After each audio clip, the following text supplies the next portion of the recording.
Hello guys, welcome back to Virat buzz. So Thama movie రివ్యూకి అయితే welcome. ఈ తామా మూవీ అనేది ఆల్రెడీ బాలీవుడ్ లో స్త్రీ బేడియా అనే ఈ ఫ్రాంచైజీ సంబంధించిన థర్డ్ లెవెల్ అనమాట. ఈ థర్డ్ లెవెల్ ఇదేంటి అంటే వ్యాంపైర్స్ వర్సెస్ వేర్ వోల్స్ అనే ఒక కాన్సెప్ట్ తీసుకున్నారు. ఇందులో హీరో క్యారెక్టరైజేషన్ చాలా కొత్తగా ఉంటుంది. రెగ్యులర్ అంటే ఆలోచన అబ్బాయి అని అనిపిస్తుంది, కానీ తను ప్రాపర్ జాబ్ చేసుకునే ఒక పర్సన్ కి సడన్ గా వ్యాంపైర్ గా మారిపోతే ఆ సిచ్యువేషన్స్ ఫేస్ చేసుకుంటూ, అది కూడా హీరోయిన్ వల్ల అని తెలిసాక తను ఎలా రియాక్ట్ అవుతాడు. అంతేకాకుండా తనకన్నా చాలా బలవంతమైన, చాలా శక్తివంతమైన విలన్ వ్యాంపైర్ ని ఎలా ఎదుర్కొంటాడు, ఎదుర్కొనే టైంలో తనకి ఎటువంటి హెల్ప్ నీడ్ అవుతుంది. ఇందులో మళ్ళీ గుండె కొట్టుకోవడం అనే ఒక ఇంపార్టెంట్ స్టోరీ లైన్ ని బాగా తీసుకెళ్లారు. అంతేకాకుండా ఒక సర్ప్రైజ్ ఎలిమెంట్ ఉంటుంది అనమాట. బేడియా ఎంట్రీ అవుతాడు ఇందులో. అదే మన వరుణ్ ధావన్ ఎంట్రన్స్ కూడా ఉంటుంది ఇందులో. అయితే సినిమా బాగానే వెళ్తుంది అనుకునే టైంలో అబ్బా ఇలా ఎందుకు జరిగింది అనే ఒక సిచ్యువేషన్ వస్తుంది. అది ఏంటో చెప్పను నేను, అది మీరు సినిమా చూస్తే అర్థం చేసుకోవచ్చు. ఇక సినిమాలోకి వెళ్ళినట్లయితే హీరోయిన్ క్యారెక్టరైజేషన్ కూడా చాలా బాగా చేశారు. మనకి ఇక్కడ గీత గోవిందం, పుష్ప ఇలాంటి సినిమాల్లో క్యారెక్టరైజేషన్ కొంచెం రష్మికకి బాగా దొరికింది. సేమ్ అలాంటి ఒక ఇంపార్టెంట్ క్యారెక్టర్, తనతో లింకప్ అయిన స్టోరీ అని చెప్పొచ్చు ఈ తామా అనేది. అయితే తామా ముఖ్యంగా అశ్వత్థామ అనే ఒక పదం నుంచి తీసుకున్నారు అని చెప్పేసి వినిపిస్తున్నాయి నార్త్ సైడ్ మెంబర్స్ నుంచి. అయితే మరి అదేంటి అనేది మనకి ఇక్కడ మూవీ టీమే క్లారిటీ ఇవ్వాలి. హీరో ఆయుష్మాన్ ఖురానా కూడా చాలా బాగా చేశాడు. డెఫినెట్లీ బెస్ట్ యాక్టర్ తెలిసిందే. అయితే ఆయుష్మాన్ ఖురానా ఎప్పుడు కూడా డిఫరెంట్ స్టోరీస్ అనుకుంటూ ముందుకెళ్లే పర్సన్ చాలా వినూత్నమైన స్టోరీ, వినూత్నమైన ఫ్రాంచైజీలోకి ఎంటర్ అయ్యాడని చెప్పాలి. అండ్ అంతకంటే ముఖ్యంగా చెప్పాలంటే నెక్స్ట్ ఇందులో అక్షయ్ కుమార్ గారు ఎంట్రీ ఇవ్వబోతున్నారంట. మరి అక్షయ్ కుమార్ గారు, వరుణ్ ధావన్, అలాగే రాజ్ కుమార్ రావు వీళ్ళతో సరి సమంగా యాక్ట్ చేయగలిగే స్కిల్ ఉన్న యాక్టర్ అని చెప్పొచ్చు. ఇంకా స్టోరీలోకి వెళ్తే ఒక జర్నలిస్ట్ అబ్బాయి, ఇంట్లో కాస్త అలర్చలర్గా ఉంటున్నాడు అనుకునే టైప్ అబ్బాయి, కానీ జర్నలిస్ట్. అది చాలా కొత్తగా ఉంది. అలాంటి పర్సన్ ఒక అడ్వెంచర్ కోసం అడవిలోకి వెళ్తాడు. వెళ్ళిన పర్సన్ అక్కడ కొన్ని సిచ్యువేషన్స్ వల్ల హీరోయిన్ కలుస్తాడు. హీరోయిన్ వచ్చేసి ఒక వ్యాంపైర్ క్యారెక్టర్. తను ఆల్రెడీ వ్యాంపైర్ అని చెప్పేసి ట్రైలర్స్ లో వాటిలో రివీల్ అయిపోయింది.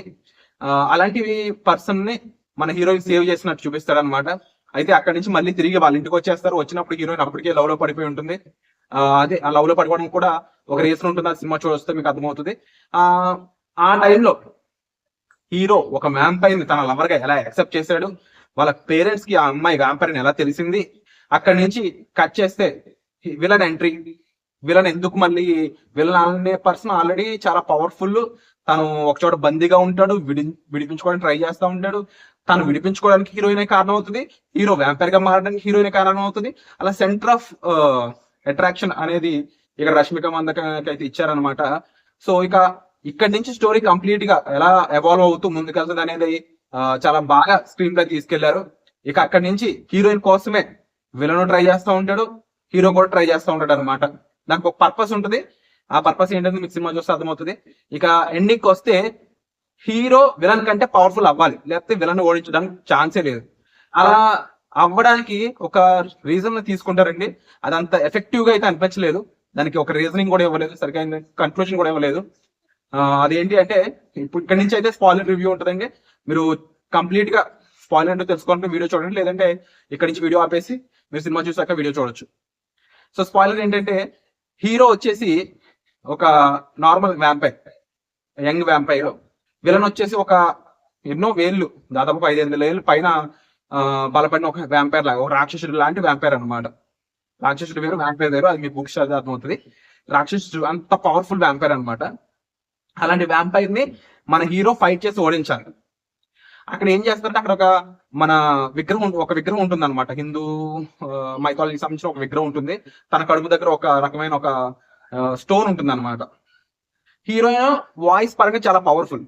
తను అరిచిన వెంటనే అది ఓపెన్ అయ్యి అందులో సమ్ పవర్ ఏదో వచ్చి హీరోకి తగిలేస్తుంది అనమాట.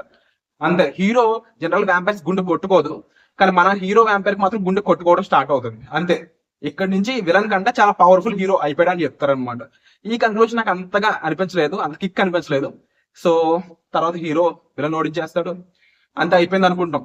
కానీ ఇంకొక చిన్న హింట్ ఇచ్చారన్నమాట లాస్ట్ లో. ఏంటంటే మన విలన్ మళ్ళీ విడిపించుకుని బయటకు వెళ్ళిపోతాడు.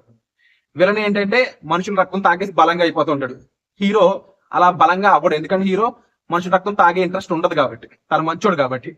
అయితే అక్కడి నుంచి ఒక గురువు వచ్చి చెప్తాడనమాట, నువ్వు ఇప్పుడు మనుషుల రక్తం తాగవు కాబట్టి విలన్ ని ఓడించే రేంజ్ ఇంకా ఎదగాలంటే తోడేలు రక్తం తాగాలి.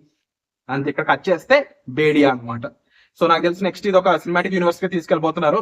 సో ఈ మూవీ రివ్యూ ఎలా అనిపించిందో కామెంట్ చేయండి.